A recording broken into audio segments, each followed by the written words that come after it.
And tonight we are asking questions about kids' mental health as we are getting ready to head back to school. Families are racing to get ready for that first day, but local health experts say you should also be checking in on your child's emotional and social health. And for kids with physical differences, heading back to school can be especially daunting.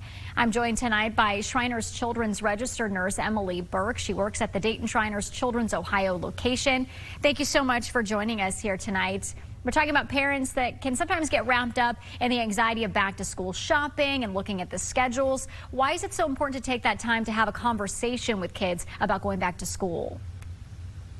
I mean, quite frankly, just any change can be very stressful and anxiety provoking. So just allowing kids to have that safe place to voice those concerns and get some of that anxiety just off of them will just help tremendously. And Shriners works with a lot of children who have physical differences. What can the parents of those kids do to help their children socially?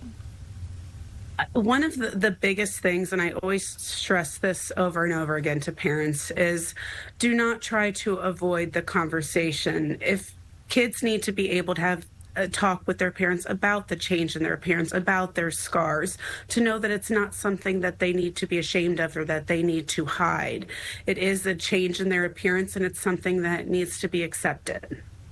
And you can obviously handle all of that at home, but once those kids are dropped off for the day, it's obviously out of the parents' hands. How can teachers and staff be involved in this and help those kids too?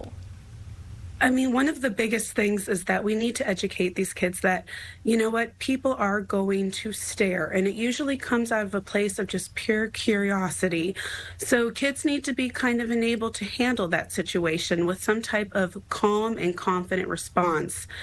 Yes, I was hurt. Yes, I have these scars. I'm doing much better now. Thank you for your concern. Something so that they can address it and have an opportunity to then move forward.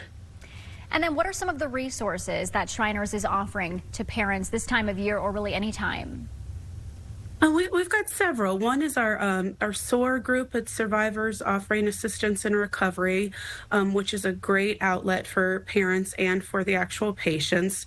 We also offer a school reentry program, which is great. It allows staff to kind of come to the school, talk to the classmates about their friends and what has happened to them and answer any questions, and a great healing environment. And then we also even offer a summer camp for patients of Shriners where they're able to come and be with children for a week long of fun activities and kids that have been through the same types of things that they've been through. All great things for those parents and kids to utilize, and an important conversation, especially this time of year. Emily Burke with Shriners Children's, a registered nurse there. Thank you so much for joining us tonight. Thank you.